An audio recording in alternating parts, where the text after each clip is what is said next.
Hello guys, welcome to Surveying Solutions, your number one channel where I get solutions to all your surveying problems.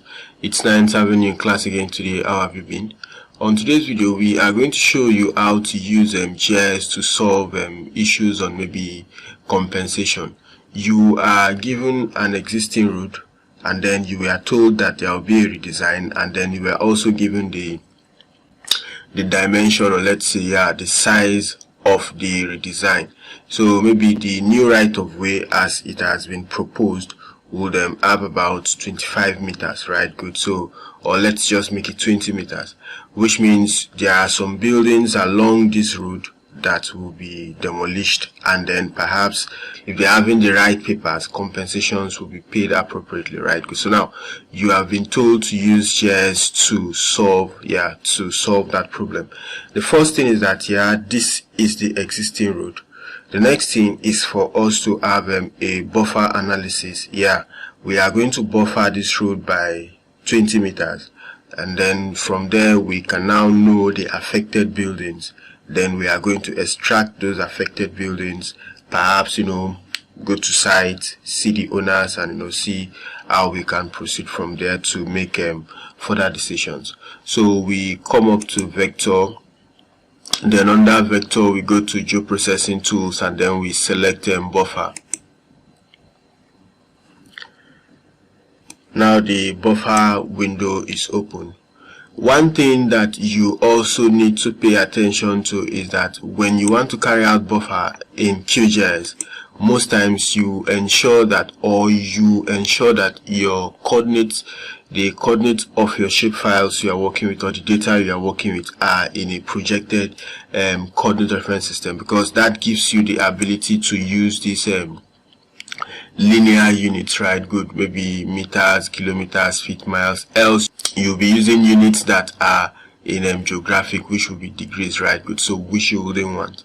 So that's the first thing you need to pay attention to. That's why you can see existing road projected, building area projected, right? Good.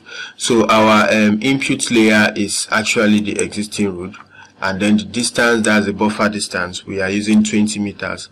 Then we are going to leave. You can actually toggle around these other options to see how they affect your buffer result, right? Good. So now we are going to just leave it at let's say flat. I just want some edges, and then round 2 meters, and then let's create a temporary layer for now. We are going to, or should we save it? Okay, let's save that. So we save to file. So let's say this should be 20 meter buffer, right? Good. So we can just save that, and then let's run. Good. So we can close that up. We now see that yes, from our right of way, let me take this up a bit. Good. From the proposed road, let me also see. Good. It's better this way. Let's see some things on the symbology. Let me make it 50% transparent so we can see through. Perfect. So now from the existing road, we have created a buffer zone of about 20 meters, right? Good. So we have 20 meters to the left, 20 meters to the right?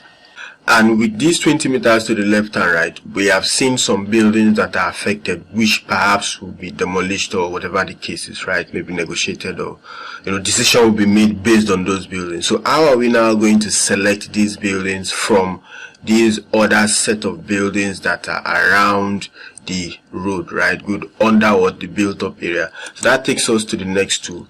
The next tool is actually the tool we call select by location. That is the tool we want to use. So we come to the processing toolbox, and then we search for select by location, right? Now this algorithm creates a selection in a vector layer. The criteria for selecting features is based on the spatial relationship between each feature and the features in an additional layer. Now the most important thing I want us to pay attention to is the spatial relationship. Let's come back to our layers. The relationship in space between this road and let's say the buffered zone and the built up area, that is what we want to look at, because the buffered zone now is also a layer. Let's come down to the properties here. Information. You can see it's what a polygon feature, which is actually what a vector data, right? Good. So now in that case, we are now going to select, as the description says, create a selection in a vector layer. So the buffer zone is a vector layer. Then the spatial relationship between each feature, the spatial relationship between the built-up area and what the buffered zone. Now let's see the parameters we are going to use. Select from what built-up area, where the features, that is geometric predicate, intersect what the 20-meter buffer zone, right? Good. Let me be sure that this is actually projected, because good, it's projected. I did not pay attention to that. So we have a 20-meter buffer zone. By comparing to features from the 20-meter buffer zone, then create new selection. We can run. Good. So we can see that let's close this. We can see that yes, the features that are within the 20-meter buffer zone of this road for the redesign has been selected, right? Good. So owners of these buildings will be contacted, they will be informed, called for verification of whatever the case is. The process can be very short or long depending on the, there are so many factors. I don't want to go deep into compensation for now, but the idea is that these are the buildings that are affected. So how do we now extract? Remember that these buildings are inside the built-up area. So if we just right click and then we open the attributes table first off, good, you can see there are quite a number of buildings here. However, 23 were selected because the buildings inside that layer is quite much. So let's show selected features. So these are the selected features within 20 meters buffer zone. So we can decide to export only these ones. So we can just, okay, let's take this back to show all. We drop this down, right click, export selected features. Yeah, very important. So let's call this affected buildings, right? These are the affected buildings. So we can decide to click on OK, right? Good.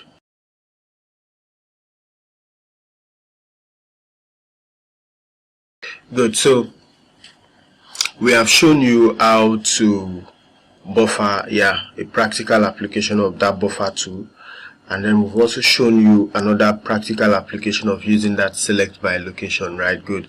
Those tools are quite important. We defined, or we identified the existing road, then based on the design criteria that we need to create a new right-of-way that is about 20 meters on both sides, which means we are going to create a buffer zone that is on 20 meters to the left, 20 meters to the right. Then we have now selected features that are falling within that 20 meter buffer zone on both sides, which we have also exported them out from the composite layer to just have these affected buildings separately. So these affected buildings will now be used for decision making and subsequent decision making. I don't want to go deep into compensation, so it will be used for decision making. Now from the affected buildings, you can open up the attribute table, and if these buildings are having names or maybe use, maybe some are residential, some are commercial, some are schools, depending on maybe how the attribute table is being populated, you can actually visualize your data, using Excel or any other tool to show the number of buildings that are schools, the number of buildings that are markets, the number of buildings that are maybe residential area, just to give insight to what the the affected buildings, right? Good. So you understand that, okay, not all of these places are residential. Some places are for commercial purposes, and whatever the case is, right? Good. So that's if the attribute table here, had actually contained a field for maybe the use of the buildings. There are still some other information you can generate from the affected buildings, for presentation purpose, right? Good. Okay, so thanks for coming to class. We hope we have provided solution to this particular GIS engineering, is it cadastral, problem. We are going to see you on the next video. If you have any issue like this, maybe if you want to get something done like this and you would want us to guide you, we are always available. Remember, this is just for educational purpose. The roads being used here, we do not have intention of carrying out any kind of redesign or whatever the case is. We just picked a road and then we are using it for the tutorial. So we are going to see you on the next one. Ensure you keep staying safe and have a very good time. Bye.